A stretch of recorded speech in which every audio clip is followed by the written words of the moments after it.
কারবালার ঘটনাটা যদি কোনো ইহুদিরা ঘটাইতো মনটার মধ্যে বুঝ দিতাম।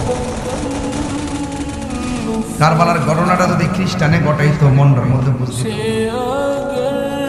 ঘটনাটা ঘটাইছে দাড়িওয়ালা, টুপিওয়ালা, পাগড়িওয়ালা, ফুরাতের পানি দিয়া উজু করিন না, আবার ফুরাতের প্রান্তরে জামাতে নামাজ পড়িন না।